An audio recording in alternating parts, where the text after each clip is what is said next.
I did not know that a single touch could change everything. The gallery opening was supposed to be safe and elegant, a celebration of my best friend's photography exhibition in the heart of Manhattan's art district. I wore a cream silk dress that brushed my knees. My hair was twisted up in a way that made me feel older than 24, more sophisticated than I actually was. I was standing near the champagne table when Marcus approached. Marcus Chinali, from the consulting firm where I worked as a junior analyst. He was harmless and friendly. He had asked me to coffee twice, and I had politely declined both times, but he was persistent in that puppy dog way that never felt threatening. "Elena," he said, smiling as he reached me. "You look beautiful tonight." "Thank you." I returned the smile, shifting slightly away, but the crowd pressed close around us. His hand landed on my waist. It was not aggressive, not even inappropriate by most standards. It was just a casual touch, fingers spreading across the silk at my hip as he leaned in to speak over the music. "I was thinking we could grab dinner after," he began. He never finished the sentence. One moment his hand was there. The next it was gone, wrenched away with such sudden force that Marcus stumbled backward, his face going white. I turned. A man stood between us now. He was tall, broad-shouldered, and wearing a black suit that probably cost more than my rent. His hand was locked around Marcus's wrist, his knuckles pale with pressure. And his face, God. His face was all sharp lines and dark eyes like black glass, with a jaw that could have been carved from marble. But it was the expression that made my breath catch. It was absolute cold fury, barely contained beneath a veneer of control. "That is the last time," the man said. His voice was low and quiet, the kind of quiet that made every word feel like a blade. Marcus's mouth opened and closed. No sound came out. The man, whoever he was, held Marcus's wrist suspended between them for another second, then released it with deliberate slowness. Marcus jerked back, cradling his arm, his eyes wide with something beyond embarrassment. It was fear. I did not," Marcus stammered. "Leave. One word." That was all it took. Marcus fled into the crowd like a man escaping a burning building. I stood frozen, my heart hammering against my ribs, staring at the stranger who just, defended me? Acted on my behalf? I did not even know him. He turned to face me fully, and the intensity in his gaze made me take an involuntary step back. "You are unhurt." His tone had shifted. It was still controlled, but softer, almost gentle. Yes, I am fine." My voice came out smaller than I wanted. "Who are you?" Something flickered across his face. It was not quite a smile. "Dante." Just the one name, as if it should mean something to me. "I did not need you to do that," I said, though my hands were shaking. "He was not. He touched you." The words hung between us, heavy with implications I could not quite grasp. "I do not understand," I whispered. Dante's jaw tightened. For a long moment, he just looked at me. He studied me, really studied me, like he was memorizing every detail of my face. Then he reached into his jacket and produced a card, holding it out between two fingers. "If anyone bothers you again, call this number." I took the card automatically. It was heavy stock with embossed lettering. It had just a phone number, no name. Why would? But when I looked up, he was already walking away. The crowd parted for him like water around stone. I stood there, champagne forgotten, staring at the card in my trembling hand, trying to understand what had just happened. The gallery blurred around me after that. I found my friend Sophia near her featured installation, a series of haunting black and white portraits. "Sophia?" I said, touching her elbow. "Who was that man? The one in the black suit?" She followed my gaze across the room, but he was gone. "Which one?" "There are like 50 men in black suits here, babe. Tall, dark hair. Looked like he could kill someone with his bare hands." Sophia laughed. "That describes half the art collectors in New York." "Why?" I shook my head, tucking the card into my clutch. "Nothing. Never mind." But it was not nothing. That night, alone in my studio apartment in Brooklyn, I pulled out the card and stared at it under my bedside lamp. The number seemed to glow against the stark white background. "If anyone bothers you again, call this number." Why had he cared? Why had he looked at Marcus like he wanted to break more than just his wrist? And why did the memory of Dante's eyes, dark, possessive, and knowing, make my skin feel too tight? I set the card on my nightstand and turned off the light. But sleep was incapacitated, because somewhere in the back of my mind, beneath the confusion and the fear, was something else. Recognition. Not of his face, for I had never seen him before tonight, but of the way he had looked at me. He looked like he already knew me, like I was already his.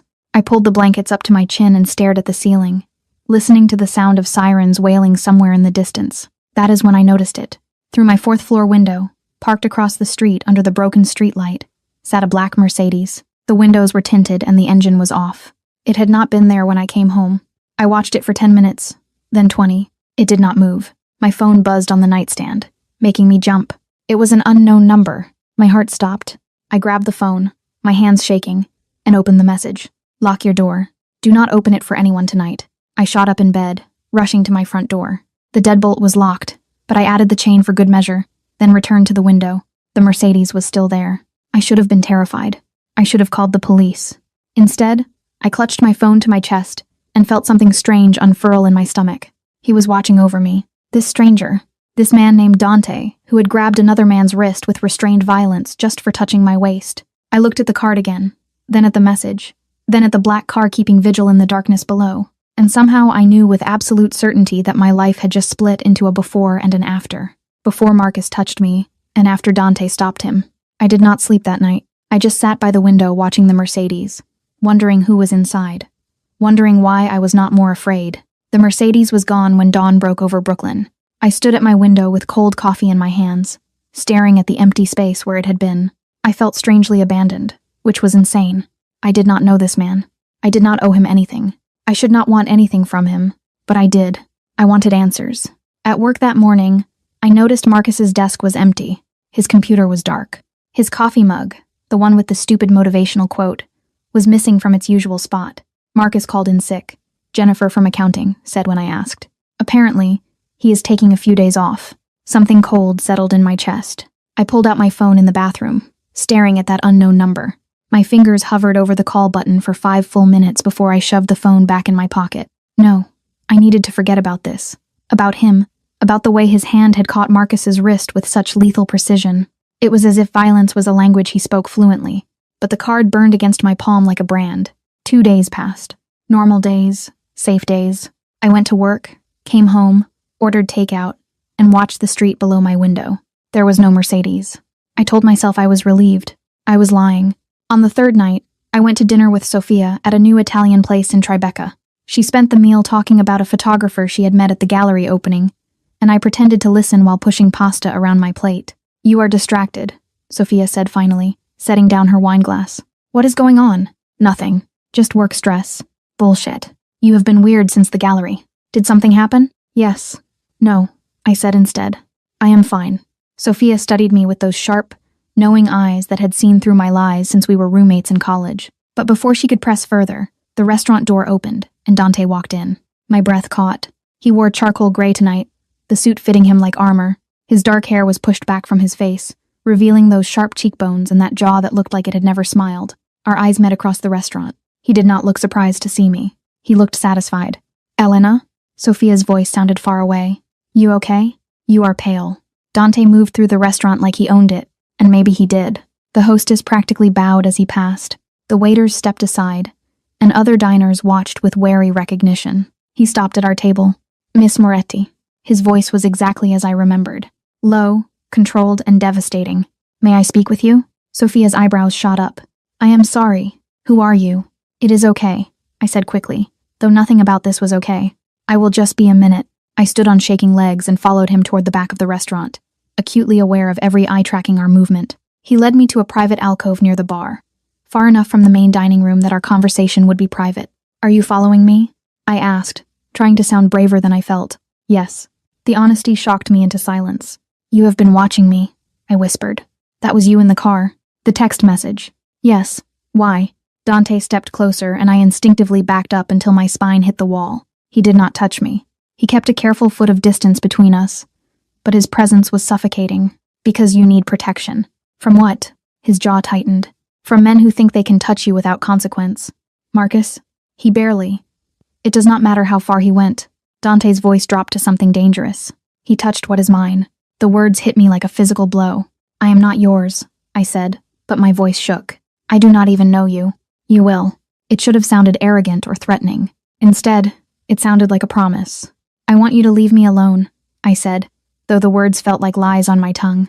Dante studied me for a long moment, his dark eyes tracking every micro-expression on my face. Then he reached into his jacket and pulled out a photograph. My hands shook as I took it. The image showed a man I did not recognize. He was middle-aged, in an expensive suit, with cold eyes. Viktor Koslov, Dante said. Russian bratva. 3 nights ago, he put a contract on you. The room tilted. What? Why would? I do not understand. I am nobody. I work in corporate analysis. I do not. Your father borrowed money. Dante's voice was gentle now, almost sympathetic. A lot of money from the wrong people. Before he died, he used your name as collateral. No. My father died when I was 19. That was 5 years ago. I do not. The debt transferred to you. I could not breathe. The walls were closing in. The photograph slipped from my numb fingers. Dante caught it mid-fall. Then he caught me too. As my knees buckled, his hands firm on my arms. Easy. His voice was right against my ear. Breathe, Elena. This cannot be real, I whispered. You are lying. I do not lie. And somehow, impossibly, I believed him. What do they want? My voice cracked. Money? I do not have it. It is not about money anymore. Dante's hands tightened fractionally on my arms. Kozlov wants leverage. He wants to send a message. You are convenient. So what? I am just supposed to die because my father made bad choices? No. The word was absolute. Final. You are supposed to let me protect you.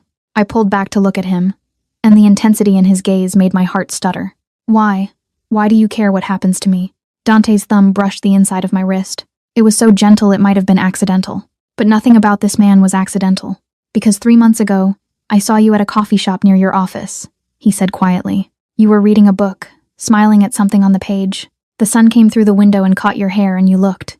He paused, his jaw working. You looked like something I did not deserve to want. My breath caught. I had you investigated, he continued. I should have been horrified. But I was too stunned to move. Background check, financial records, everything. That is when I found your father's debt. I found out what Kozlov was planning. You have been watching me for 3 months? Yes. That is insane. Yes, he agreed. But you are alive. I could not argue with that. What are you? I whispered. Police? Private security? Dante's smile was slight and humorless. I am what men like Kozlov fear in the dark. Elena. I am the thing that makes them check over their shoulders. Understanding dawned slowly, like ice water down my spine. You are mafia. He did not deny it. And you want to what? Protect me? Own me? Both. The honesty was brutal and intoxicating. I should run, I said. You should. Dante's hand came up to cut my face, his thumb tracing my cheekbone with devastating gentleness. But you will not, because you felt it too at the gallery. That recognition. Yes, I thought. God help me, yes. I am not a good man, Elena, he murmured. But I am the only thing standing between you and a very ugly death. So you have a choice. Walk away now. Take your chances with Kozlov. Or come with me. Let me keep you safe. And if I choose you, my voice was barely a whisper. What does that cost me? Dante's eyes darkened. Everything. I did not go back to Sophia's table. Dante led me out through the kitchen. The staff parted as if he were royalty. We walked into a waiting black SUV with tinted windows and a driver who did not make eye contact. My purse, I said weakly. Your friend already handled it. Dante slid in beside me, his presence consuming the entire back seat. Your friend has been informed you had a family emergency. Your purse will be delivered to your apartment tomorrow. You cannot just... I can. He pulled out his phone, typed something, then looked at me.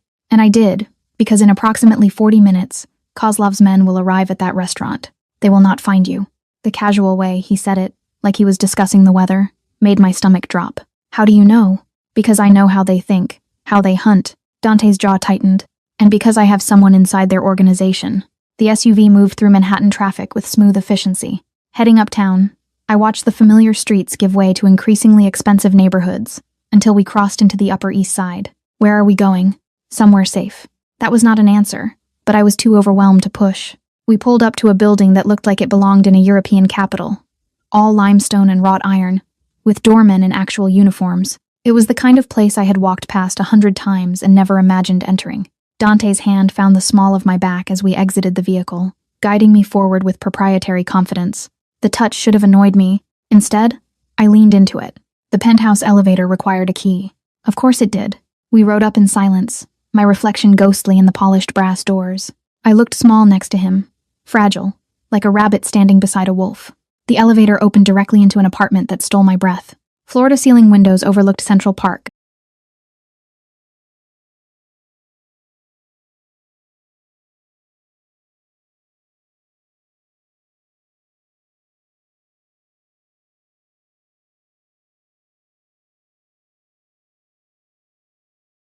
Everything was clean lines and dark wood, leather and stone. It was expensive, but not ostentatious. It was the home of a man who had nothing to prove. You live here? I asked stupidly. Sometimes. Dante moved to a bar cart, pouring amber liquid into 2 glasses. I own properties throughout the city. This one is the most secure. He offered me a glass. Whiskey. By the smell. I took it, but did not drink. I need to understand what is happening. My voice was steadier than I felt. All of it, not just pieces. Dante nodded slowly, then gestured to the leather sofa facing those impossible windows. I sat. He remained standing, backlit by the city, looking like something carved from shadow. Your father, Robert Moretti, borrowed $2 million from a loan shark named Yuri Petrov 7 years ago. Dante began. Petrov was a mid-level operator in the Kozlov organization. Your father could not pay. Petrov was going to kill him, but your father offered something more valuable. My hands tightened on the glass. You were 19, in college, beautiful and innocent. Dante's voice was clinical, but his eyes were dark. Your father told Petrov that if he would give him 2 years, he would deliver you as payment. As property. Bile rose in my throat. My father would not. Your father was desperate and weak. There was no judgment in Dante's tone, just fact. But he died in that car accident before the 2 years were up. The debt should have died with him. Kozlov decided differently. Why?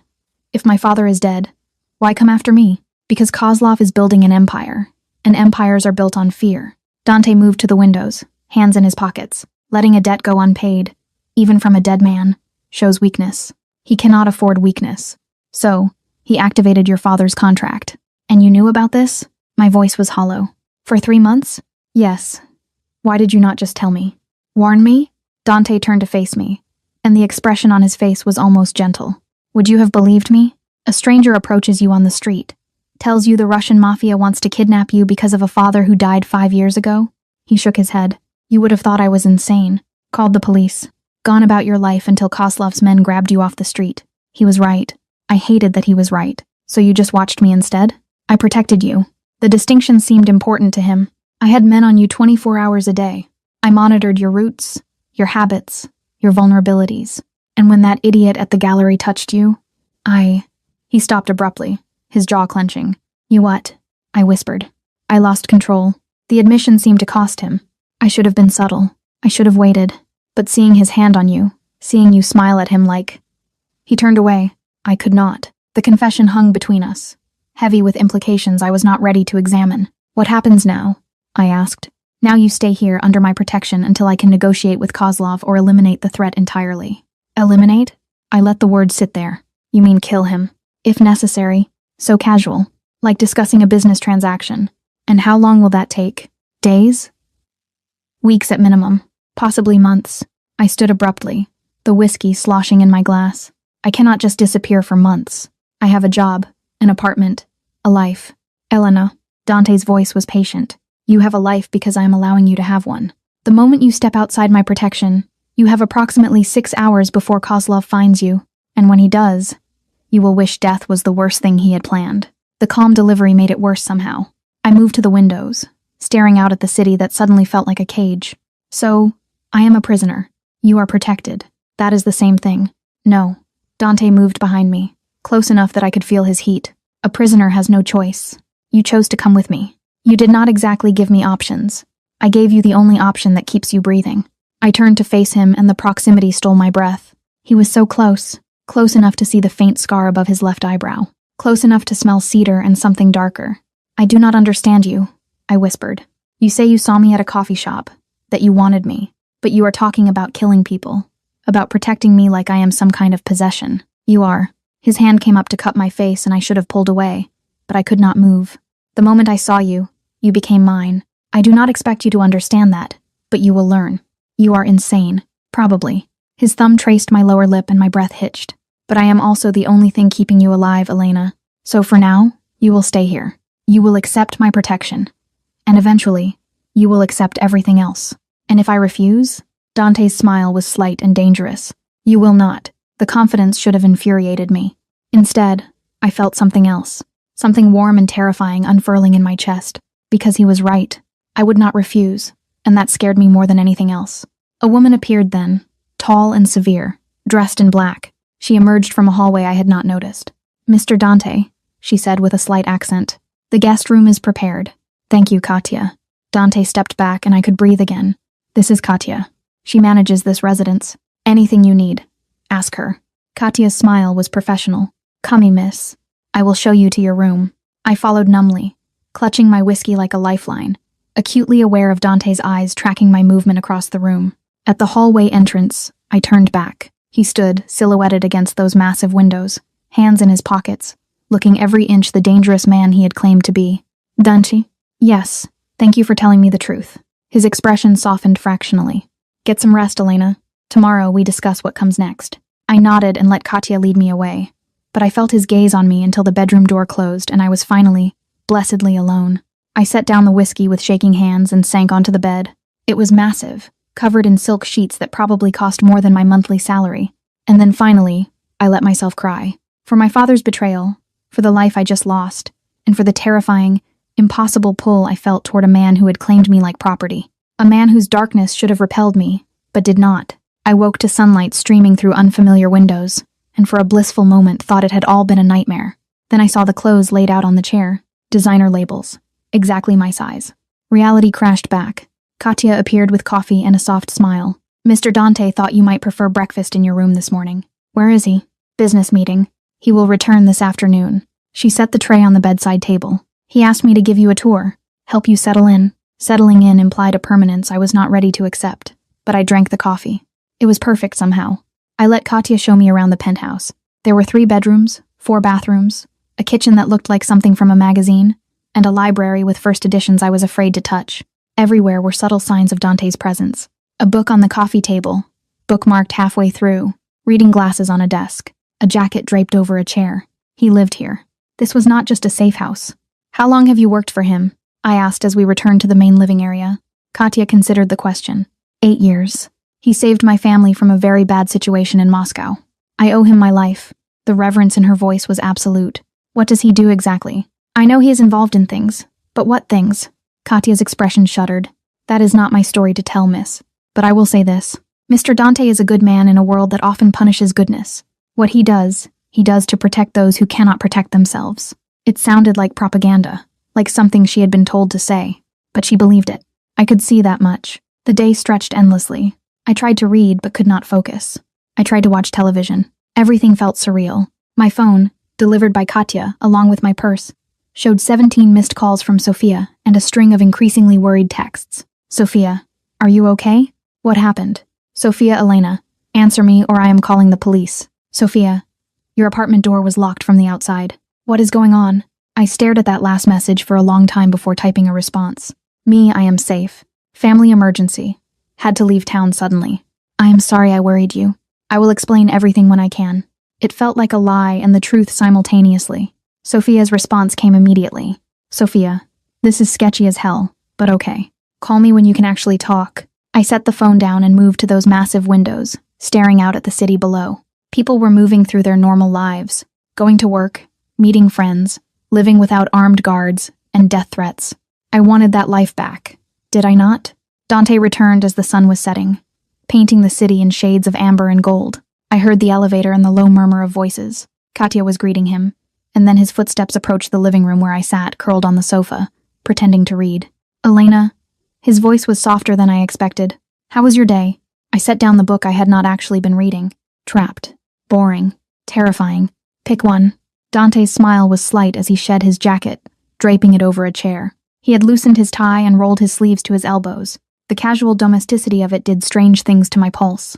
Katya said you asked about me? I asked what you do. She gave me a very diplomatic non-answer. Good. That is what I pay her for. He moved to the bar cart, pouring that amber whiskey. What do you want to know? Everything. Dante turned to face me, glass in hand. I run an organization. We handle problems that the law cannot or will not address. We protect people from predators like Kozlov. And yes, sometimes that protection requires violence. So, you are a vigilante. I am practical. He took a sip. The world is not black and white, Elena. Sometimes the only way to stop a monster is to become something worse. And you are worse? His eyes met mine. When I need to be. The honesty was brutal and seductive. I spoke to my contact in Kozlov's organization today. Dante continued, moving to stand by the windows. He is demanding a meeting. He wants to negotiate. My heart kicked. That is good, right? If you can negotiate, it is a trap. Dante's voice was flat. Kozlov does not negotiate. He postures, then he strikes. He wants to see if I am serious about protecting you. See if there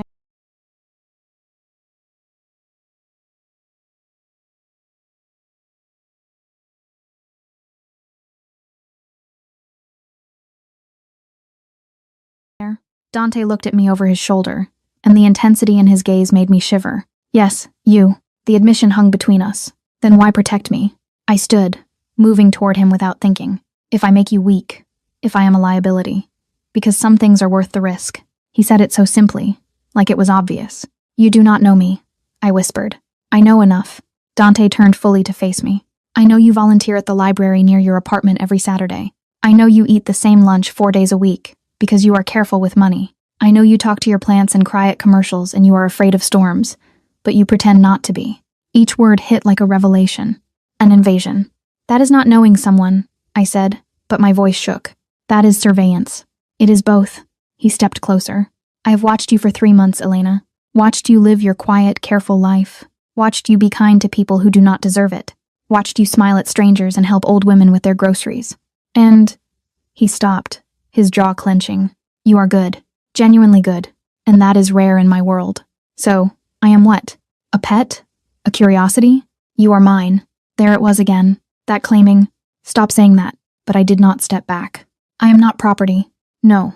Dante's hand came up to cup my face, and this time I leaned into the touch. You are so much more than that.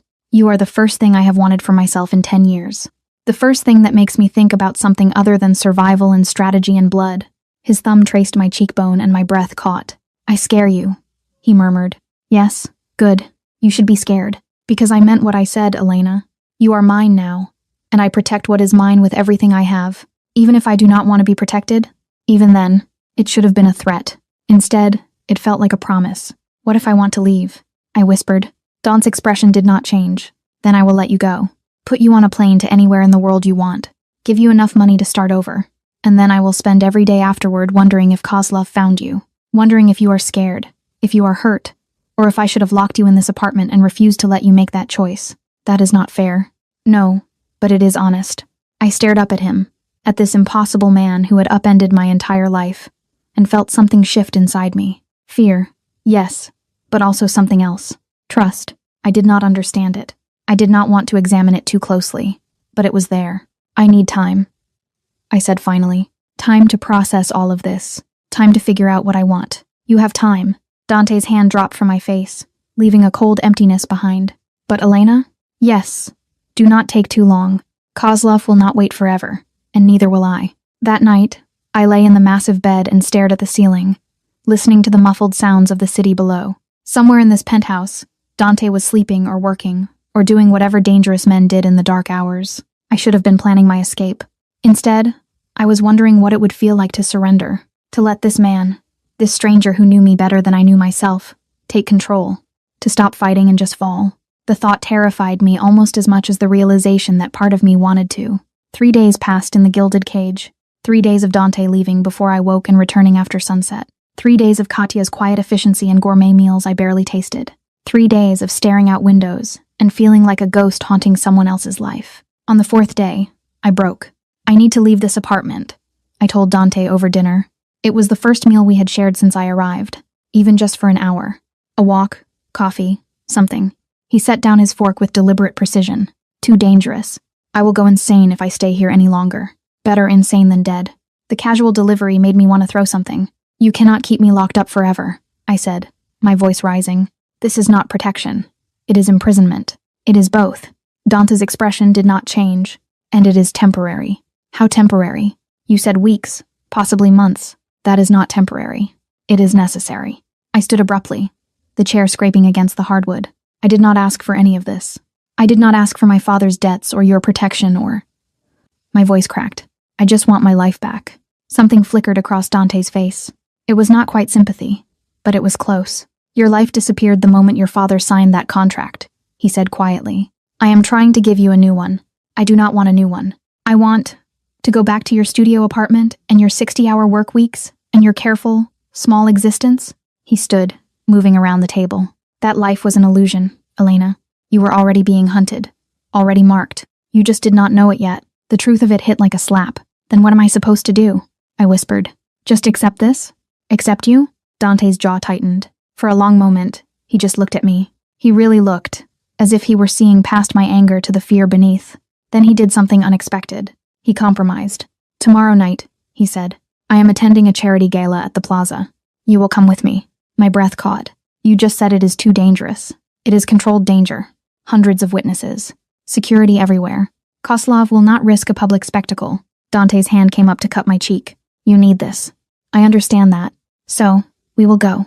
But you stay by my side the entire time. No wandering. No bathroom trips alone. Agreed? It was barely freedom, but it was something. Agreed. The next evening, Katya arrived with a dress that probably cost more than my monthly rent. It was emerald silk that hugged my curves before flowing to the floor. The neckline was modest but devastating, the fabric whispering against my skin like a secret. Mr. Dante selected it himself, Katya said with a knowing smile as she helped with my hair. She styled it in loose waves that fell past my shoulders. It was elegant without being formal. I stared at myself in the mirror and barely recognized the woman looking back. She looked sophisticated and expensive, like she belonged on Dante's arm. The gala was exactly what I expected. Manhattan's elite in their finest, champagne flowing, a string quartet playing something classical and vaguely melancholy. But it was the man beside me who stole my breath. Dante in a tuxedo was devastating. He was all sharp lines and restrained power. His dark hair perfect, his presence commanding every room he entered. And the way he looked at me, possessive, proud and hungry, made my skin feel too tight. His hand never left the small of my back as we moved through the crowd. It was not controlling, but constant. A reminder. You are mine. People noticed. Of course they noticed. I saw the speculative glances, the whispered conversations behind champagne flutes. Women looked at me with envy or pity, I could not tell which. Men looked at Dante with fear barely concealed behind polite smiles. Who are all these people? I whispered as we approached a group near the silent auction tables. Politicians, businessmen, people who think power comes from money and connections. Dante's voice was low, meant only for me. They are wrong. What does power come from? He looked down at me, and the intensity in his gaze made my breath catch. Fear. Loyalty. The willingness to do what others will not. Before I could respond, a man approached. He was silver-haired, in an expensive suit, with a smile that did not reach his eyes. Dunt. I did not expect to see you here. The words were friendly. The tone was not. Councilman Burke. Dante's voice cooled. Still pretending to serve the public interest? Burke's smile tightened. And still making accusations you cannot prove? His eyes slid to me. Who is your lovely companion? Dante's hand on my back pressed slightly firmer. None of your concern. The dismissal was absolute. Burke's face reddened, but he retreated with a stiff nod. What was that about? I asked. Burke takes money from Kozlov. He helps smooth over police investigations. He is part of the reason your father's debt was allowed to continue unchallenged. Dante guided me toward the bar. He is also the reason I cannot simply eliminate Kozlov without significant political fallout.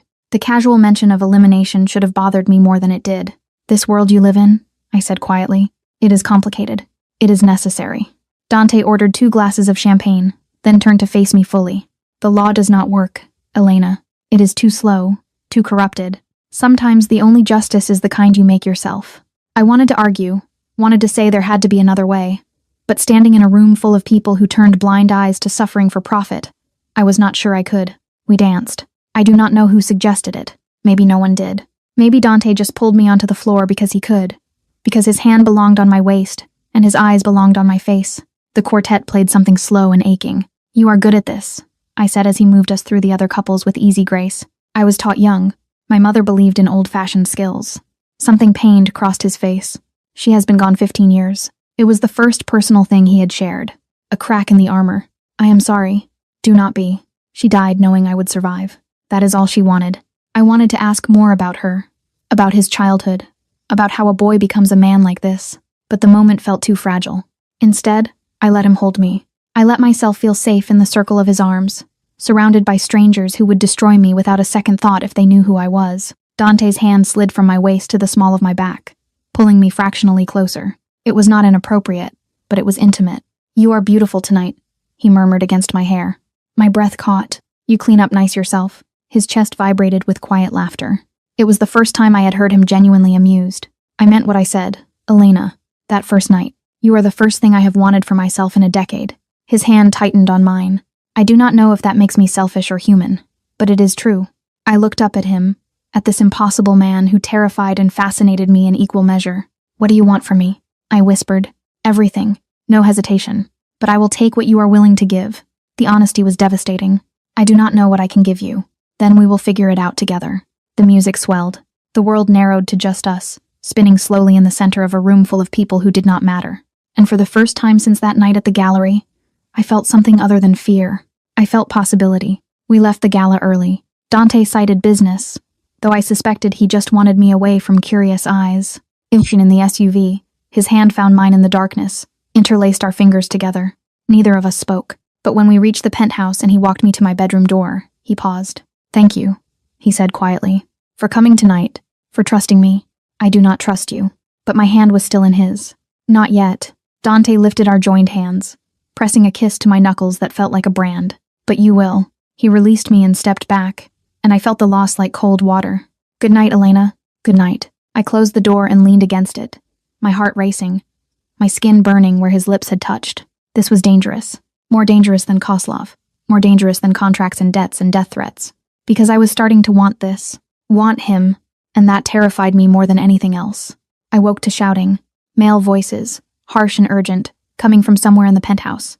I grabbed the robe Katya had left and stumbled into the hallway, my heart hammering. The argument was happening in Dante's study. The door was half open, light spilling out. "You cannot keep her here indefinitely." A man's voice I did not recognize shouted. "Kozlov is getting impatient. He is threatening to go public with the debt, ruin her reputation, make her unhireable. Let him try." Dante's voice was ice. "I will bury him before the story goes live. You are not thinking clearly. She has made you vulnerable. I know exactly what she has made me. I should have walked away. Should have given them privacy. Instead, I pushed the door open. 3 men stood in the study. Dante was behind his desk, and there were 2 others I had never seen. One was young, maybe 30, with sharp eyes and expensive clothes. The other was older, graying, with the build of someone who had survived violence. All 3 turned to look at me. "Elena." Dante's expression softened fractionally. "You should not be up." I heard shouting. I pulled the robe tighter. "What is happening?" The younger man exchanged a look with Dante. "We were just discussing strategy." "About me." Not a question. Dante's jaw tightened, but he did not deny it. "These are my associates," he said instead. "Marco." The younger man nodded. "And Vincent. They help manage various operations. We are trying to convince your boyfriend that hiding you forever is not a viable long-term strategy," Marco said bluntly, earning a sharp look from Dante. "He is not my boyfriend." The words felt like lies. "Then what is he?" Vincent asked, not unkindly. I looked at Dante. He looked back, his expression unreadable. "I do not know," I admitted. Marco Sihil. "Look, Miss Moretti, we are trying to protect you, but Kozlov is escalating. Yesterday, he sent a message to Dante. A photograph of you at the gala. Close-up. Professional quality. Which means he had someone inside that room. Someone close enough to get that shot. My blood went cold. Kozlov is testing boundaries," Vincent added, "seeing how far he can push before Dante snaps. And when Dante does snap, because he will, it will start a war neither organization can afford. So, what is the alternative?" My voice was smaller than I wanted. "I just give myself up? Let Kozlov have me?" "No." Dante's voice cut through the room like a blade. "That is not an option." "Then what is?" Marco challenged. "Because right now you are playing defense, and defense does not win wars." Dante moved around the desk, coming to stand beside me. His presence was solid and grounding. "The alternative," he said quietly, "is we change the narrative. We make Kozlov's debt irrelevant." "How?" Vincent asked. Dante looked at me, and something passed across his face. Calculation mixed with something deeper, something almost vulnerable. "We get married." The room went silent. "Excuse me?" My voice cracked. "If you are my wife, you are under my protection legally and internationally. Any move against you is a move against my entire organization. Kozlov would have to go through channels and negotiations. It buys us time and leverage." Marco whistled low. "That is actually not a terrible idea." "That is insane," I countered. "We barely know each other." "We know enough." Dante's hand found mine. "It would be temporary. A legal arrangement. Paperwork and witnesses. Nothing more. Marriage is never nothing more. In my world, it is." His thumb traced my knuckles. "But it would keep you alive. It would give me the legal right to move against Kozlov without political fallout. It would solve both our problems." Vincent was nodding slowly. "Kozlov is traditional. Old-school bratva. He respects marriage. He would not cross that line easily." "This is crazy," I whispered. But I did not pull my hand away. "Crazy is letting you die because I cannot think of a better solution." Dante's voice was rough. "Crazy is watching Kozlov corner you slowly while I sit here powerless. This is strategy. And what happens after?" I asked. "After Kozlov is dealt with, we dissolve the marriage. You get your life back. I get my peace of mind knowing you are safe. It should have sounded clinical and transactional. Instead, it sounded like heartbreak. Marco cleared his throat. I will make some calls. Get the paperwork started. We can have a private ceremony within 48 hours if we push. Do it, Dante said, not taking his eyes off me.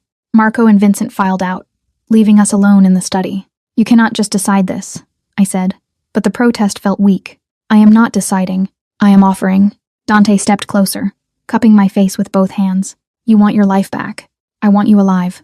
This accomplishes both. But if you say no, if you cannot do this, I will find another way, even if it means letting you go. You said you would not let me go. I lied. His smile was bitter. I would let you go if it meant you survived, even if it destroyed me. The confession stole my breath. Why? I whispered. Why do you care this much? Because I have spent 10 years building walls, Elena. Being the thing people fear. Living in darkness because that is where I am useful. His thumb traced my cheekbone. And then I saw you, laughing at something on a page, looking like light made flesh. And for the first time in a decade, I wanted something other than survival. Tears burned my eyes. That is not fair. No, but it is true. I should have said no. I should have run. I should have chosen freedom over this impossible, dangerous man. Instead, I said, 48 hours. Hope flickered across Dante's face. 48 hours. We sign papers. You wear a ring, and I use every resource I have to end this threat permanently. And then you decide. If you want to stay, if you want to go, if you want. He stopped, his jaw clenching. If you want anything more than a legal arrangement. My heart was racing. My hands were shaking. Every logical part of my brain was screaming that this was madness. But the illogical part, the part that had felt recognition at that gallery, that had leaned into his touch, that had danced with him and felt safe. That part was whispering something different. Okay, I breathed. Okay, I will do it. Dante's eyes closed briefly, as if I had just granted him a reprieve from execution. Thank you. Do not thank me yet. I pulled back, wrapping my arms around myself. We do not know if this will work. If Kozlov will respect it, it will work. Absolute certainty. Because I will make it work. The next 2 days were a blur. Paperwork appeared. Lawyers I never met. A marriage license obtained through channels I did not want to examine.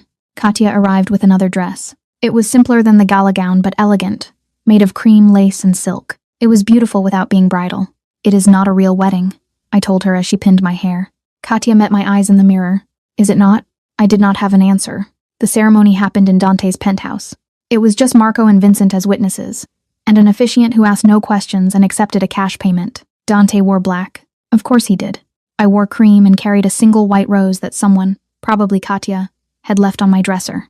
The words were standard, legal, and impersonal. But when Dante slid the ring onto my finger, white gold, simple and elegant, his hand shook just slightly, just enough that I noticed.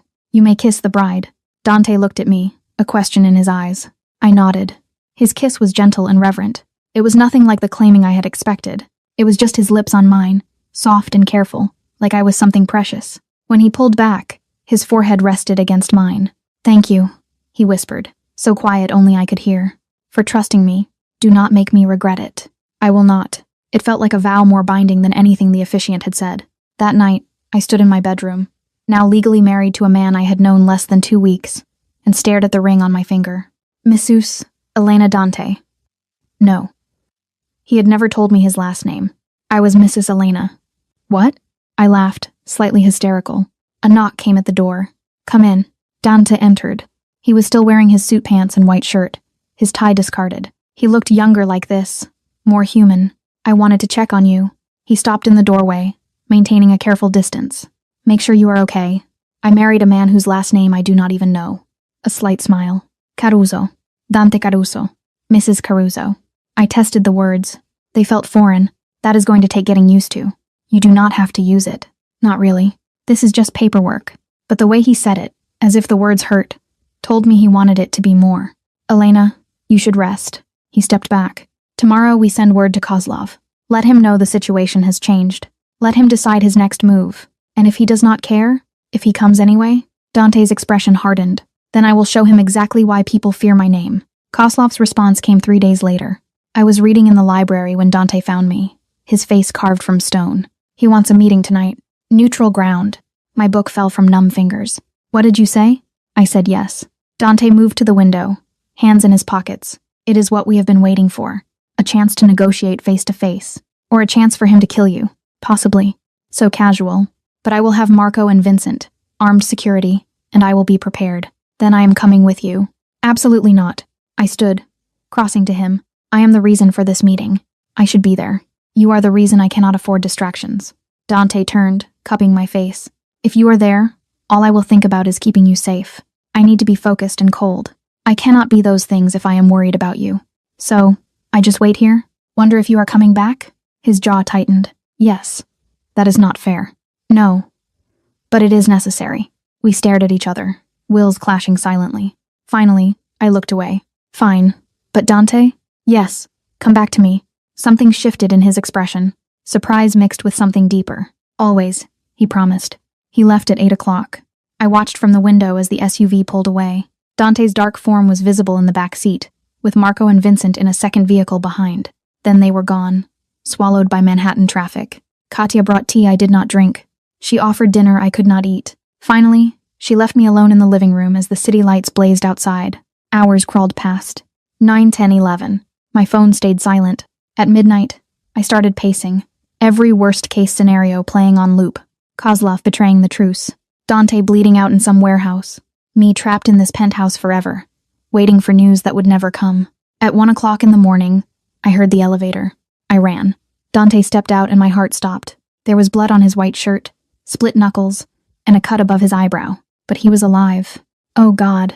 I rushed forward, my hands hovering over the blood, afraid to touch. What happened? Are you? It is not mine. His voice was rough and exhausted. Most of it, anyway. Most? Koslov brought twice the agreed security. Things got tense. Dante caught my hands. But he agreed to a settlement. You are free, Elena. The debt is cleared. The words did not register immediately. Free? A tired smile. It cost me a significant amount of money and 3 territory concessions. But it is done. He will sign the paperwork tomorrow. You are safe. I should have felt relieved. Ecstatic. Instead, I felt hollow. So, I can leave? Not a question. Dante's smile faded. Yes. If that is what you want. And the marriage? We will have it annulled quietly. You will get a settlement. Enough to start over wherever you want. He had thought of everything. He had planned for every contingency. Except the one where I did not want to leave. What if... I stopped, the words catching in my throat. What if what? Dante asked gently. What if I do not want an annulment? The silence that followed was deafening. Dante stared at me, as if I had spoken a foreign language. Elena, I know this started as strategy, as protection. But these past 2 weeks, I forced myself to meet his eyes. I have seen you, Dante. Not just the dangerous parts, but the gentle parts, too. The way you look at me. The way you have never once forced anything. The way you... Do not. His voice was strained. Do not say things you do not mean just because you are grateful. I am not grateful. I am terrified. The confession burst out. I am terrified because I came here expecting a monster and found a man. A man who makes me feel safe and seen and wanted in a way I have never. Dante's mouth was on mine before I could finish. It was not gentle like our wedding kiss. It was desperate and hungry, his hands cupping my face as if I might disappear, his body pressing mine back against the wall behind me. I gasped against his lips, and he took the opportunity to deepen the kiss, his tongue sliding against mine in a way that made my knees weak. This was claiming, this was possession, this was everything I had feared and wanted in equal measure. When he finally pulled back, we were both breathing hard. I tried, Dante said roughly, his forehead pressed to mine, tried to keep distance, tried to make this just business. But Elena, every day you have been here has been torture. Watching you, wanting you, knowing I had no right. You have a right. My hands fisted in his shirt. I am your wife on paper. Does it feel like paper to you? His eyes darkened. No. Then stop treating me like I am made of glass. I pulled him closer, bolder than I had ever been. I am here. I am choosing this. I am choosing you. You do not know what you are choosing. Then show me. For a long moment Dante just looked at me, searching for doubt, for hesitation. I gave him none. Are you sure? His voice was barely above a whisper. I answered by kissing him. This time, I was the one who pressed forward, who opened my mouth beneath his, who let my hands slide up his chest to wrap around his neck. Dante made a sound low in his throat, something between a groan and a prayer, and lifted me. I wrapped my legs around his waist instinctively as he carried me down the hallway, not to my bedroom, to his. The room was dark and masculine. A massive bed dominated the space, and floor-to-ceiling windows overlooked the city. Dante set me down gently at the edge of the bed, then stepped back. If you want to stop, I do not. But my hands were shaking as I reached for the buttons of my shirt. He caught my hands. Let me. His fingers were steady as he undid each button with devastating slowness. It was reverent, like unwrapping something sacred. When the shirt fell away, he traced the edge of my bra strap with one finger, his eyes locked on mine. "Beautiful," he murmured. "I knew you would be." I kissed him to stop the words, suddenly shy despite my boldness moments before. Dante smiled against my mouth. "Nervous?" "Yes, good. So am I." That surprised me. You think I do this often? Bring women to my bedroom? Let them see the parts of me I keep hidden?" He cupped my face.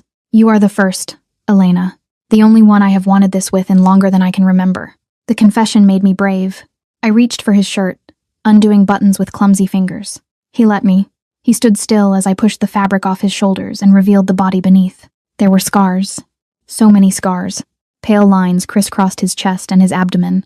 Evidence of violence survived. I traced one with my fingertip. "Does it hurt?" "Not anymore." He caught my hand, pressing it flat over his heart. "This hurts more. This wanting you. This knowing I could lose you the moment you realize who I really am. I know who you are. You know what I have shown you. Then show me more." Dante's eyes closed briefly, as if I had just given him permission for something he had been craving. When he opened them again, the control was gone. He lowered me back onto the bed, covering my body with his own. He was careful to keep his weight off me, yet stayed close. I could feel the heat of his skin through the thin fabric of my bra. "Tell me if you want to stop," he said against my throat. "I will not." His mouth traced the line of my neck, my collarbone, and the swell of my breast above the lace. Each touch was reverent and restrained, as if he were memorizing me. "Dante." My voice came out breathy and needy. "I know." His hand slid down my side, tracing my waist and my hip. "I know, Elena, but I am not rushing this. I have waited too long to not savor every moment." He unclasped my bra with practiced ease, drawing it away slowly. Then he just looked at me. "Perfect," he breathed. I wanted to cover myself, wanted to hide from the intensity of his gaze, but the way he looked at me, as if I were something precious, something his, made me brave instead.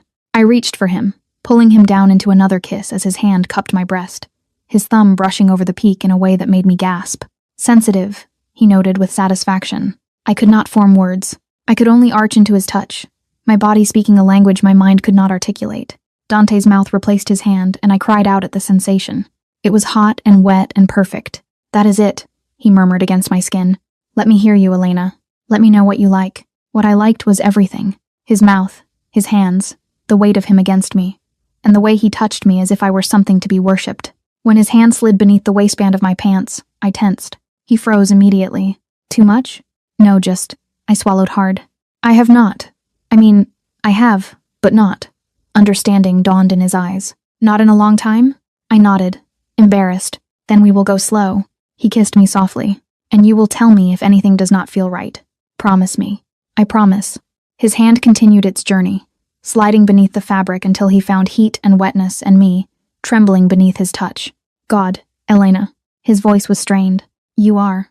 I kissed him before he could finish, too overwhelmed to hear whatever devastating thing he was about to say. His fingers moved in slow circles, building pressure and heat until I was gasping against his mouth, my hips moving instinctively. "That is it," he encouraged. "Take what you need." The permission shattered something inside me. I came apart in his arms, crying out his name, clutching his shoulders as waves of pleasure crashed over me. When I came back to myself, Dante was watching me with an expression so tender it made my chest ache. "Beautiful," he whispered, pressing a kiss to my forehead. "You are so beautiful, when you let go." I wanted to say something. I wanted to tell him this meant something, that he meant something, but exhaustion pulled at me, and before I could form the words, I was drifting. The last thing I felt was Dante pulling the blankets over me, his body curving around mine like a shield. The last thing I heard was his voice, barely a whisper. "I love you, Elena. God help me. I love you." I woke to an empty bed and the sound of shouting. For one disoriented moment, I thought it was a dream. Then reality crashed back. Last night, Dante's touch, his whispered confession. He thought I had not heard. The shouting got louder. I grabbed Dante's shirt from the floor, pulling it on as I stumbled into the hallway, my heart hammering. Voices were coming from the living room, angry and urgent. I should have known he would betray the agreement. "Not now, Marco. She needs to know." I rounded the corner to find Dante, Marco, and Vincent in a tense formation near the windows. Dante was on the phone, his face carved from granite. All three turned when I entered. "Elena." Dante ended the call. "Go back to the bedroom." "What is happening?" "Nothing you need to worry about. Koslov broke the agreement," Marco said bluntly, ignoring Dante's sharp look. The paperwork he signed yesterday was forged. He is claiming the debt still stands, and demanding Elena be turned over by midnight tonight, or he will declare open war. The floor tilted. What? I looked at Dante. But you said... I know what I said. His voice was tight with barely controlled fury. I was wrong. Kozlov played us. He used the meeting to learn our weaknesses and our security protocols. The money I paid him is already distributed to his men as bonuses. He never intended to honor the agreement. Vincent moved to stand by the window, scanning the street below. We have maybe 6 hours before he makes his move. We need to relocate her somewhere he cannot reach. No. Dante's voice was absolute. We are done running. You cannot seriously be considering. I am not considering anything. Dante's eyes met mine across the room. I am ending this tonight. Marco swore. That is suicide. Even with our full organization, Kozlov has double the manpower. You cannot. Watch me. The cold certainty in his voice made my blood freeze. Dante. No. I crossed to him, grabbing his arm. You cannot just. There has to be another way. There isn't. He cupped my face gently, the tenderness at odds with the violence in his eyes. I should have done this from the start. I should not have tried to negotiate with a man who only understands bloodshed. You will be killed, possibly, but I will take him with me, and then you will be safe. I do not want to be safe. The words burst out louder than intended. Not if it costs your life. Something shifted in Dante's expression. Elena, I heard you last night. What you said when you thought I was asleep. My voice cracked. And I feel it too. I do not understand it. I do not know if it is real or just trauma bonding or... He kissed me hard and claiming. When he pulled back, his forehead rested against mine. It is real, he said roughly. And that is why I am ending this. Because I cannot. I will not live in a world where you are always in danger. Where men like Kozlov think they can own you. So yes, I am going to war. And yes, I might die. But you will be free, Elena. Truly free. What if I do not want freedom without you? Marco cleared his throat. We will give you 2 a minute. He and Vincent retreated, leaving us alone in the devastated morning light. You do not mean that, Dante said quietly. Yes, I do. I gripped his shirt. I know this is insane. I know we barely know each other. But last night, I swallowed hard. Last night felt like the first honest thing I have done in years. And I am not ready to give that up. You might not have a choice. Then let me help. Let me be part of this. Absolutely not. Dante's voice was firm. You are the one good thing in my life, Elena. The one pure thing. I am not dragging you into bloodshed. You already did. The moment you grabbed Marcus's wrist, the moment you decided I was yours, I forced him to look at me. So stop trying to protect me from choices I have already made. For a long moment, he just stared at me. Then something broke behind his eyes. If I do this, he said slowly, if I bring you into this fight, you stay with Marco and Vincent. You do not engage. You do not put yourself at risk. Agreed? It was not what I wanted, but it was something. Agreed. The warehouse was in Brooklyn. It was neutral territory, or as neutral as anything could be in a war between crime families. Dante had called in reinforcements. 15 men I had never seen, all armed, all wearing the same expression of cold readiness. I sat in the back of an armored SUV with Marco, watching through tinted windows as Dante gave orders. He had changed into tactical gear, black and utilitarian, but he still moved with that same predatory grace. He is good at this, Marco said quietly. Leadership, strategy. Most bosses just bark orders. Dante makes people want to follow him. How long have you worked for him? 6 years. He saved my sister from a trafficking ring. Marco's voice was matter-of-fact. Killed 8 men to get her out. Did not ask for anything in return. So when he offered me a job, I said yes. I watched Dante through the window. This man who had killed for strangers, who had upended his entire life to protect me. He really loves you. You know, Marco added. I have never seen him like this. Reckless. Emotional. It is terrifying. I am sorry. Do not be. Marco smiled slightly. Humanity looks good on him. A knock on the window made me jump. It was Vincent, gesturing for Marco to step out. They spoke in low tones I could not hear. Then Marco was back, his expression grim. Kozlov is here early. My heart stopped. What does that mean? It means he is confident. Thinks he has already won. Marco checked his weapon. Stay in the car. No matter what happens, Vincent will stay with you. But Marco was already gone, moving to join Dante's formation. Vincent slid into the driver's seat, meeting my eyes in the rearview mirror. It will be okay, Mrs. Caruso. I wanted to believe him. Through the window, I watched Kozlov arrive with his own convoy. A dozen SUVs, maybe 30 men. We were outnumbered. The two groups faced each other across the empty warehouse floor like armies at dawn. Dante stepped forward. So did Kozlov. He was older, silver-haired, wearing a suit that probably cost more than most people's cars. They spoke.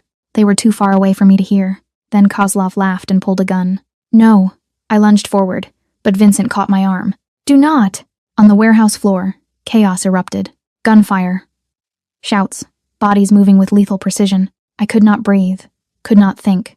I could only watch in horror as Dante moved through the violence like a dancer. Disarming one man, shooting another, moving with a grace that was terrible and beautiful. But there were so many of them. A man got past Dante's guard, a knife flashing. I screamed.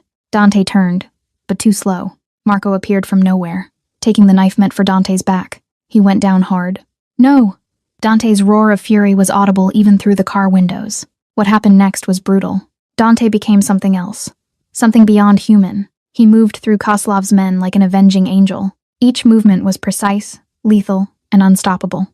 I watched, my hands pressed to the window, unable to look away. When the dust settled, and the gunpowder haze was hanging in the air, Kozlov was on his knees. Dante stood over him, a gun pressed to the Russian's temple. They spoke briefly, a final exchange. Then Dante pulled the trigger. The ride back was silent. Marco was alive, barely. Medics were handling him at a private facility Dante owned. The wound was serious but survivable. Kozlov was dead, and his organization was in shambles. The war was over. But Dante sat across from me in the SUV with blood on his hands, literal blood, and said nothing. When we reached the penthouse, he started to walk past me toward his study. I caught his arm. Do not. My voice cracked. Do not shut me out. Not after everything. You saw what I am, Elena. His voice was hollow. What I am capable of. You should be running. I am not running. I turned him to face me. I am staying because I meant what I said. I love you. His eyes closed, as if the words caused pain. You love an idea of me, not. I love the man who held me gently while planning violence. I love the man who killed for his friend, who built something terrifying and good simultaneously. I cupped his blood-stained hand. I love all of it, Dante. The darkness and the light. When he opened his eyes, they were wet. I do not deserve you. Probably not. I smiled through tears. But you have me anyway. He kissed me then. Desperate, broken, and whole. And I kissed him back, tasting salt and copper and love. 3 weeks after Kozlov's death, I stood in the penthouse bedroom, our bedroom, now packing a suitcase. Not to leave, but to go home, or what used to be home. Dante leaned against the doorframe, watching with an expression I could not quite read. You do not have to do this, he said quietly. I do. I folded another shirt. I have been gone almost 2 months. My landlord thinks I am dead. My boss has probably filled my position. I need to close that chapter properly. I could have someone handle it. I know, but I need to do it myself. He nodded slowly. I will come with you. You do not have to, Dante. He moved into the room, catching my hand. I let you out of my sight for 3 hours last week to have coffee with Sophia, and I nearly had a panic attack. You think I am letting you go back to Brooklyn alone? Despite everything, I smiled. Overprotective much? Unapologetically. He pressed a kiss to my knuckles. You are stuck with me now, Mrs. Caruso. The name still felt surreal, but good. We had made it legal. Really legal. Not just paperwork for protection. We had a quiet ceremony 2 weeks ago with just Marco, who was recovering and grumpy about his stitches, and Vincent as witnesses. Katya had cried. I had cried. Dante had looked at me as if I had just given him the world. My studio apartment looked smaller than I remembered. Dust covered everything. Mail was piled up behind the door. Mostly bills and junk. The plants I talked to were brown and dead. Evidence of a life interrupted. Dante stood in the center of the tiny space, looking impossibly out of place among my thrift store furniture and clearance rack decorations. This is where you lived? There was no judgment in his voice. Just curiosity. This is where I survived. I corrected, running my hand along the kitchen counter. There is a difference. I started sorting through belongings. What to keep, what to donate, what to throw away. Most of it felt like it belonged to someone else now. That careful, quiet girl who had lived here, who had measured every decision, who had never taken risks, and who had been so damn small. She was gone. In her place was someone I barely recognized. Someone married to a dangerous man. Someone who had watched violence and chosen love anyway. Someone brave. What are you thinking? Dante asked, coming to stand behind me. That I do not know who I am anymore. I turned to face him, and that maybe that is okay. His hand cupped my cheek. You are still you, Elena. Just more. Louder. Braver. Or maybe just crazier. I leaned into his touch. Normal people do not fall in love with mafia bosses. Good thing you are not normal then. We boxed up the essentials. Photos, books, and a few sentimental items. The rest I would donate or leave for the next tenant. As I was taping up the final box, my phone rang. Sophia, I answered with trepidation. Hey yourself, stranger. Sophia's voice was sharp. You have 30 seconds to explain why you have been dodging my calls for a month, or I am showing up at whatever address you are hiding at with wine and a crowbar. It is complicated. It is always complicated with you lately. Ever since that gallery opening. Ever since that guy. She paused. That is what this is about, isn't it? The man who grabbed Marcus's wrist. You are with him. No point in denying it. Yes. Elena. What the hell? I did some research after he disappeared. Dante Caruso. He is. I know what he is. And you are still. I married him. Silence. Long and loaded. You what? I see hid. Can we do this in person? I promise I will explain everything. Just trust me, please. Another pause. Fine. But this explanation better be good, and include details about what he is like in. Sophia. She laughed. Fine. But seriously, babe, you okay? I looked at Dante, who was pretending not to listen, while very obviously listening. Yeah, I said softly. I am actually really okay. Then I am happy for you. Terrified, but happy. Dinner next week? Definitely. I hung up to find Dante smiling slightly. She sounds protective. She is. You will like her. I pocketed my phone. And she will probably threaten to kill you if you hurt me. Good. You should have people willing to kill for you. Only Dante would say something like that and mean it as a compliment. We left the apartment at sunset. The boxes were loaded into the SUV. Vincent drove. It was always Vincent, our silent guardian, while Dante and I sat in the back. Regrets? Dante asked as we crossed back into Manhattan. I thought about it. Really thought? No, I said finally. My life before was safe and predictable, but it was not living. Not really. And now? Now I am terrified most days. Never sure what is coming next. Married to a man with enemies and blood on his hands. I interlaced my fingers through his, but I have never felt more alive. Dante lifted our joined hands, pressing a kiss to my knuckles. I do not know what I did to deserve you, he murmured. You grabbed a man's wrist and said, that is the last time. I smiled at the memory. And you meant it. You meant it so completely that you upended both our lives to keep me safe. I would do it again. I know. We rode in comfortable silence for a while, watching the city lights blur past. Elena, if you ever want to go back to that quiet life, that safety, tell me. I will find a way. I will. Dante. I turned to face him fully. I chose you. Not just once, but every day. I choose you. The danger, the darkness, all of it. Because you are worth it. His eyes were suspiciously bright. I love you, he said roughly. More than I have words for. I love you too. I leaned in, kissing him softly. My dangerous, impossible man. He smiled against my lips. Your husband? Yes, that too. Back at the penthouse, we carried boxes up together, despite Dante's insistence that he could have someone do it. As I unpacked books onto the shelf that was now our shelf, in the home that was now our home, something settled in my chest. Peace, not the absence of danger. Dante's world would always carry risk and shadows, but there was peace in knowing I had chosen this. I had chosen him. I had chosen to be brave instead of safe. Marco stopped by later that evening. He was moving gingerly, but healing well. He took one look at my boxes scattered around the living room and grinned. Welcome home, Mrs. Caruso. The name still made my heart flutter. Thanks, Marco. Fair warning, Dante is already talking about getting you a security detail for when he is not around. Vincent and I drew straws. I lost. I laughed. I do not need a babysitter. Tell that to your husband. He is convinced you are going to get kidnapped every time you leave the building. He is not wrong to worry, Dante said, emerging from his study. Elena has a talent for attracting danger. I do not. You married me. That is literally courting danger. But he was smiling. Marco excused himself, citing physical therapy, and Dante pulled me into his arms. Happy? He asked. I looked around the penthouse at my books on his shelves, my clothes in his closet, and my life tangled irrevocably with his. Yeah, I said. I really am. Good. He kissed my forehead. Because you are stuck with me now. I thought we established that already. It bears repeating. His hand slid to my waist, his thumb tracing patterns through my shirt. Every day for the rest of our lives, if necessary. I pulled back to look at him. The rest of our lives? That is a long time. Not nearly long enough, Dante murmured. And when he kissed me, deep and slow and full of promise, I believed him. 6 months later, we were in one of Dante's upscale Italian restaurants in Midtown.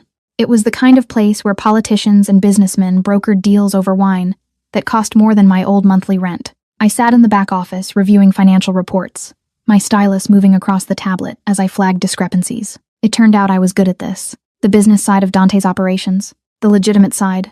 Anyway, The restaurants, the real estate holdings, and the import company that was actually just an import company. I had quit my corporate job 3 months ago. Dante had offered me a position managing his legitimate businesses, and I had accepted, partially because I was good at it, partially because working together meant more time together, and partially because sitting at home under protective surveillance had been slowly driving me insane. A knock came at the door. Marco stuck his head in. "Delivery for you." I looked up, confused. I did not order anything. Not that kind of delivery. He pushed the door open wider, and Sophia burst in. "Surprise." I stood, laughing as she pulled me into a hug. "What are you doing here?" "What?" "I cannot visit my best friend at her fancy new office." Sophia pulled back, looking around. "Damn, Elena, you have upgraded. It is just a workspace. With Italian marble and art I cannot afford to look at." She grinned. "I am happy for you. Terrified still, but happy. We had dinner several times over the past months. I had explained everything within reason. And Sophia had grudgingly accepted that, yes, I had married a dangerous man. And yes, I was actually happy. "Where is the scary husband?" she asked. "Meeting. He will be back in an hour." I gestured to the leather sofa. "Coffee?" As I poured, Sophia studied me with those sharp artist's eyes. "You look different," she said finally.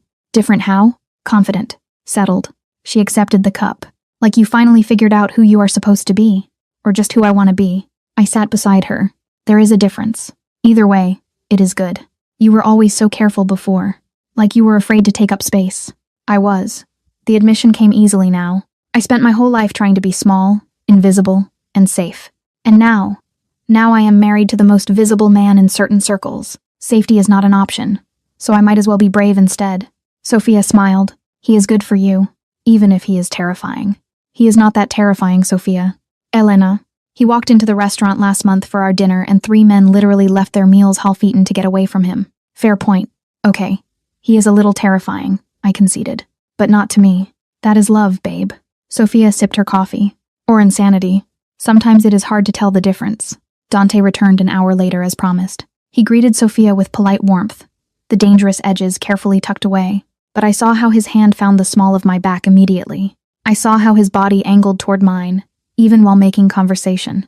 Possessive, protective, and mine. After Sophia left, Dante pulled me into his lap in the office chair, burying his face in my neck. "Long meeting?" I asked, running my fingers through his hair. "Tedious meeting." His breath was warm against my skin. Burke was there, still trying to position himself as an ally now that Koslov is gone. And I do not trust him. Never will. Dante pulled back to look at me, but I smiled and played politics because that is what is required. "You hate that part. I tolerate it for you. For this," he gestured vaguely at the office, "the legitimate businesses. Building something that is not just blood and shadows." I cupped his face. "You are allowed to want normal things, you know. Nothing about my life is normal. Especially not my wife." But he was smiling. "Hey." He kissed the protest away and I melted into it. 6 months, and the heat between us had not dimmed. If anything, it had grown stronger. When we finally broke apart, his forehead rested against mine. "I have something to tell you," he said quietly. My stomach dropped. That sounds ominous. "Not bad, just complicated." Dante pulled back. "Seriously, you remember Koslov's second command, Alexei Volkov? The one who disappeared after the warehouse?" "He did not disappear. He went underground to rebuild." Dante's jaw tightened. "My sources say he is planning something. Retaliation for Koslov's death." The peace I had felt shattered. "So it is not over?" "It is never completely over, Elena." Dante's hand found mine. "There will always be someone. Another threat. Another challenge. That is the world I live in. The world you married into. I should have been scared. I should have regretted every choice that led me here. Instead, I felt resolve. Then we deal with it," I said firmly. "Together. You do not have to." "Yes, I do. We are partners, Dante. In everything. That includes the dangerous parts." He studied me for a long moment, then nodded. "Together," he agreed. "But Elena, you stay out of the line of fire. That is non-negotiable. I can live with that." That night, we lay in bed, city lights painting patterns on the ceiling. "Do you ever regret it?" Dante asked into the darkness. "Choosing this life?" I thought about my answer, really considered it. "Sometimes I miss the simplicity," I admitted. "I miss not checking for threats every time I leave the building. I miss not worrying about whether someone might use me to hurt you. But I do not miss who I was. That scared, small girl living half a life." I turned to face him. "You woke something up in me, Dante. Something brave and reckless and alive. And I am not willing to go back to sleep just because it is safer." His hand found my face in the darkness, his thumb tracing my cheekbone. I do not deserve you. Stop saying that. It is true. No. I caught his hand, pressing it against my heart. You see the worst parts of yourself and think, that is all you are. But I see the man who saved Katya's family, who protected Marco's sister, who has built legitimate businesses that employ hundreds of people, who loves me so completely. It terrifies you. It does terrify me. The confession was raw. Loving you, knowing you could be taken from me, used against me. But I am selfish enough to keep you anyway. I smiled in the darkness. Good. Because I am not going anywhere. We lay in silence for a while, his heartbeat steady beneath my palm. Dunt? Whatever comes next, with Volkov or anyone else, we face it together. Promise me you will not try to protect me by shutting me out. His arm tightened around me. I promised to try. But Elena, if it comes down to your safety or keeping you informed, I am choosing safety every time. That is not non-negotiable. But his voice was gentle. You are the best thing in my life. I am not losing you. Not to Volkov. Not to anyone. I wanted to argue, to demand equal partnership in all things. But the fierce protectiveness in his voice stopped me. Because I felt it too. That same desperate need to keep him safe, even if it meant making impossible choices. Okay, I whispered finally. But you have to promise me something in return. Anything. If it comes down to choosing between your life and mine, you choose yours. Elena. Promise me, Dunci. Promise me you will not sacrifice yourself to save me because I cannot. My voice cracked. I cannot survive in a world without you anymore. His silence stretched long enough that I thought he might refuse. Then, I promise I will try to keep us both alive. It was not the answer I wanted, but it was honest. I had learned to value his honesty above everything else. I love you, I said into the darkness. I love you too. He pressed a kiss to my forehead. More than anything. More than is probably wise. Wisdom is overrated. His quiet laugh rumbled through his chest. You have corrupted me completely, Mrs. Caruso. Good. I snuggled closer. That was the plan all along.